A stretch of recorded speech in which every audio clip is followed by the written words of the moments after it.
Salut à tous, j'espère que vous allez bien. Aujourd'hui on se retrouve pour une nouvelle vidéo sur la chaîne. Il va s'agir d'un point lecture. Je vais vous parler de 10 jours avant la fin du monde de Manon Fargeton et publié aux éditions Gallimard Jeunesse.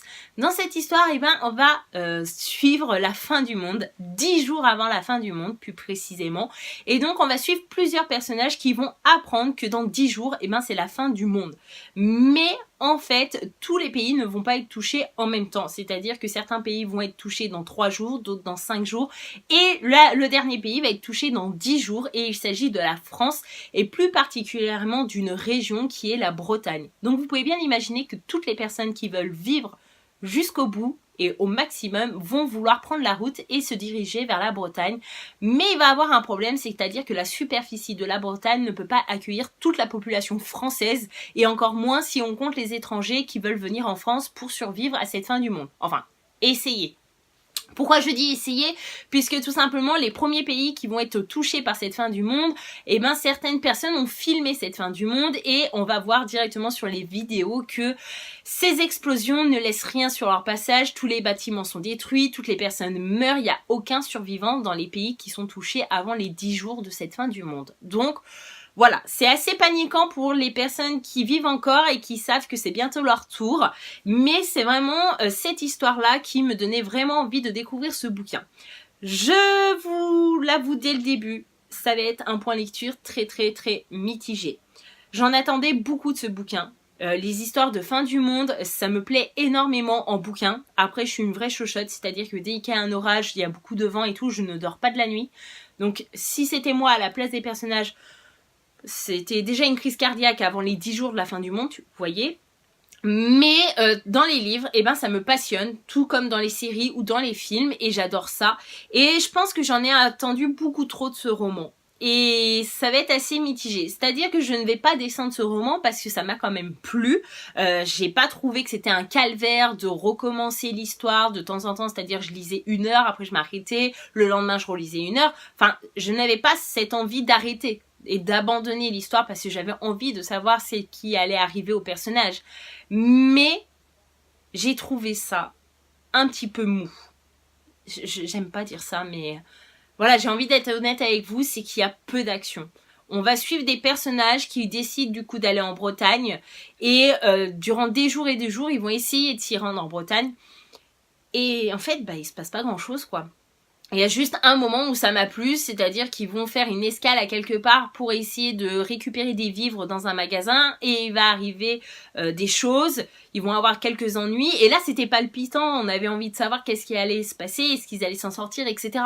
Là c'était prenant et c'était bien, mais malheureusement ça a été juste quelques pages parmi le bouquin. Et voilà, ce bouquin, il fait environ 450 pages. Voilà, 450 pages.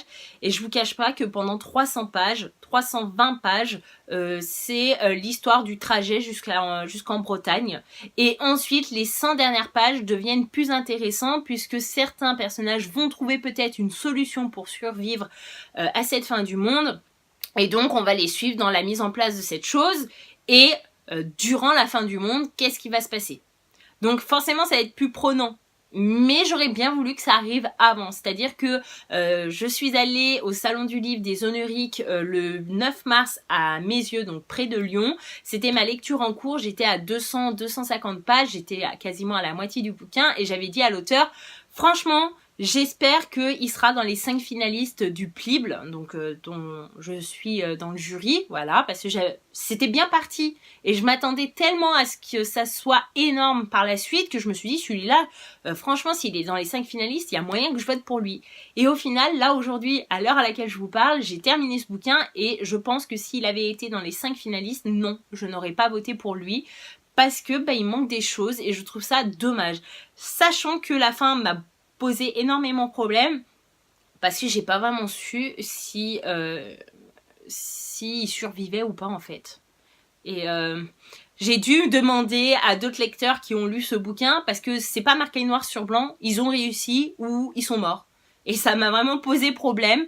Du coup, je suis allée demander à d'autres personnes qui avaient lu ce bouquin et du coup, voilà, je vois plus clair concernant cette fin. Maintenant, je pense que pour les personnes qui n'ont pas lu ce bouquin, il faut arrêter la vidéo parce que là, à partir de ce moment-là, je vais spoiler et du coup, si vous ne voulez pas être spoilé sur cette fin, je pense qu'il vaut mieux arrêter là. Mais j'ai besoin de spoiler, d'en parler avec ceux qui l'ont lu pour, voilà, échanger mon avis là-dessus. Donc, concernant cette fin, d'après ce que les autres ont compris et m'ont dit, donc ils ont survécu. Mais c'est tout en fait, on sait rien d'autre. Alors on nous dit que tout est dévasté, que tout est détruit, etc.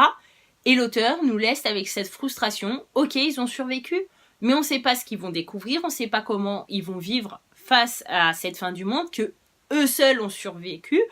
Et franchement c'est frustrant, on a envie de savoir ce qu'ils y découvrent, comment ils vont gérer tout ça.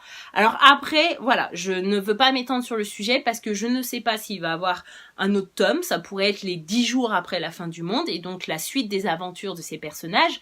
Mais j'ai trouvé ça un peu frustrant, surtout si l'auteur ne compte pas nous donner une suite. Et je trouve ça un petit peu dommage. Voilà, concernant ce point lecture, j'en ai terminé. Je suis vraiment navrée qu'il soit aussi brouillon, aussi mitigé. Mais en fait, voilà, je sais pas si je dois vous le recommander ou pas.